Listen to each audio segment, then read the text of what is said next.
bạn đỏ thằng hào chắp hot bên đặt hai còn khơi tha sụt bà nhóm nó miền bà nhà nó liệt thằng ngôn thằng ngò này nó ao Thưa ca vẹt cắt ធ្វើការវះកាត់ គឺគាត់ត្រូវបានរុញចូលទៅបន្ទប់ត្រៀមនឹងធ្វើការវះកាត់បាញ់និយាយពីអារម្មណ៍ ជំរាបសួរអ្នកខ្ញុំឈ្មោះសុយសាអនអាយុ43ឆ្នាំ សួរខ្ញុំបាទពិនសុធារាអាយុ38ត្រូវជាស្វាមីរបស់កូន មុនមកព្យាបាលហ្នឹងខ្ញុំមានបញ្ហាសួត ក្អកជាប្រចាំ ក្អករ៉ាំរ៉ៃហើយមានពិបាកក្នុងការដល់ដង្ហើមរបស់យើងពិបាកដល់ដង្ហើមឆាប់ហត់គិតទៅវាមានបញ្ហាហ្នឹងប្រហែលជាជិត3ឆ្នាំហើយប៉ុន្តែយើងគិតថាវាធម្មតាយើងព្យាបាលតាមកន្លែងឯកជនធម្មតាយើងព្យាបាលទៅវាអត់ត្រូវវានៅតែឈឺបន្តឈឺរហូតមកទីនេះនៅពេលដែលគាត់ពិនិត្យហើយគាត់ឃើញថាសួតរបស់ខ្ញុំនឹងមានបញ្ហាលាកក្នុងថ្ងអញ្ចឹងគាត់ណែនាំឲ្យធ្វើការវះកាត់ ធ្វើការវះកាត់យកសួតដែលមានបញ្ហាហ្នឹងចឹងហើយខ្ញុំក៏បានពិភាក្សាមួយក្រុមគ្រួសារហើយក៏សម្រេចចិត្តថានឹងមកធ្វើការវះកាត់នៅទីនេះដើម្បីវះកាត់យកសួតមានបញ្ហាចឹងហើយក្រោយពីវះកាត់មកខ្ញុំឃើញថាសុខភាពរបស់ខ្ញុំប្រសើរជាងមុនការដកដង្ហើមអីក៏ស្រួលឡើងជាដើមផ្ទះជាន់អីក៏វាលែងហត់ដែរ បើតាមសង្កេតមើលទៅលើស្ថានភាពរបស់គាត់គឺយើងអាចថាការកម្រិតនៃការជោគជ័យនឹងអាចថាបានខ្ពស់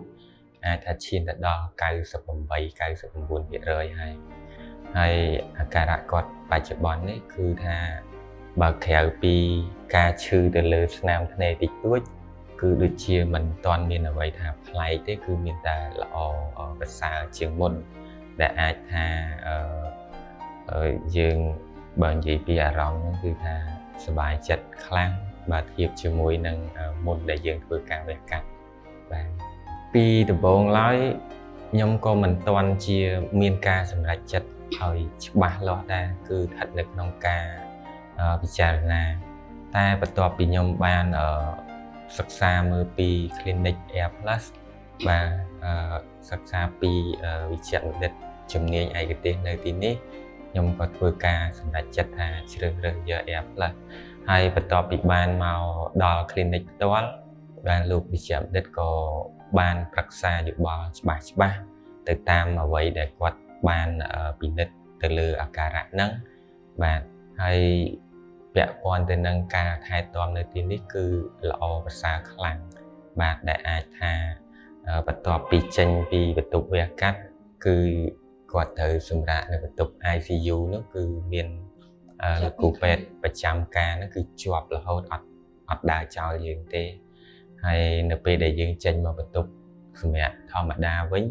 គឺលោកគ្រូពេទ្យក៏គាត់មានការចូលត្រួតពិនិត្យបាទសួរនាំជាប្រចាំពីអាការៈយើងហើយរឿងមួយទៀតអ្វីដែលពួកខ្ញុំត្រូវការគឺពួកគាត់តែងតែផ្ដល់ឲ្យភ្លាមបាទមិនថាជាយប់ម៉ោងប៉ុន្មានអីគាត់ផ្ដល់សេវាកម្មឲ្យពួកខ្ញុំតបបានភ្លាមមុនពេលវះកាត់ហ្នឹងគឺពួកខ្ញុំហ្នឹងអារម្មណ៍ថាមិនស្ងប់ក្នុងចិត្តទេហើយដំបូងឡើយក៏មិនទាន់ហ៊ានសម្រេចចិត្តថាវះដែរតែបន្ទាប់ពីបានជួបប្រឹក្សាជាមួយនឹងលោកជាបណ្ឌិតវ៉ាមេងបាទគាត់បានប្រឹក្សាយោបល់ទៅក៏ខ្ញុំពិចារណាហើយមុននឹងសម្រេចចិត្តគឺខ្ញុំបានសិក្សាលម្អិតមើលដែរពី clinic ចង់ដឹងថាកម្រិតនៃការវះកាត់នឹងយ៉ាងណាបាទអញ្ចឹងនៅពេលដែលខ្ញុំដឹងច្បាស់ពី clinic ខ្ញុំក៏ធ្វើការសម្រេចចិត្តនឹងដោយលែងមានភាពស្ទាក់ស្ទើរបាទដោយសារតែខ្ញុំជឿជាក់ទៅលើលោកជាបណ្ឌិតក៏ដូចជា clinic ផ្ទាល់ទាំងមូលចំពោះយើងខ្ញុំ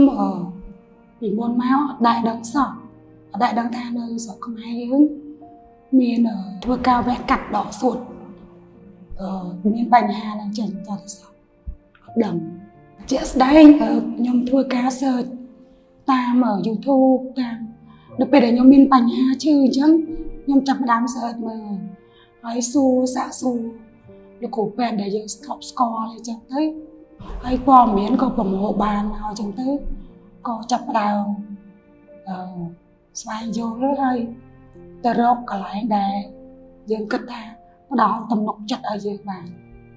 ចា៎ថ្ងៃសុក្របាទម៉ោង 1:45 នាទីគឺគាត់ត្រូវបានរុញចូលទៅបន្ទប់ដែលត្រៀមនឹងធ្វើការវះកាត់ហើយ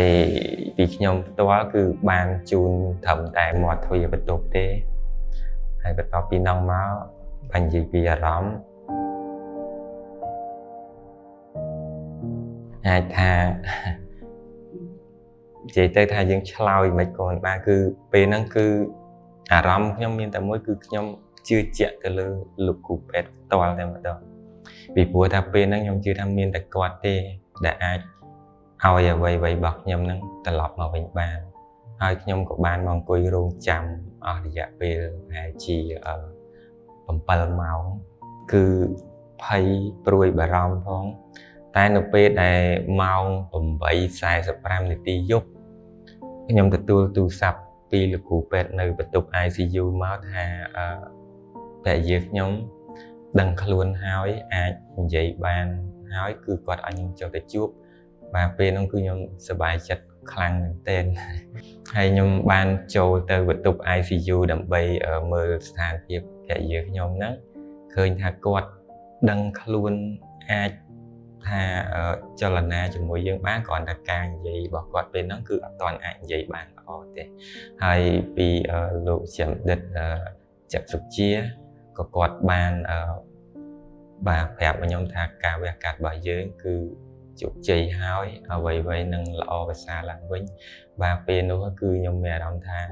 សប្បាយចិត្តខ្លាំងមែនទែនចាពីខ្ញុំទៅក៏សូមថ្លែងអរគុណដល់លោកវិជ្ជបណ្ឌិតដែលធ្វើការវះកាត់ផ្ទាល់ជូននឹងខ្ញុំហើយក្រុមគ្រូពេទ្យទាំងអស់នៅ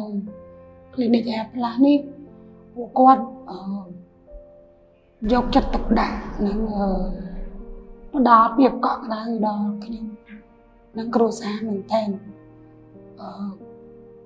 ហើយខ្ញុំក៏សូម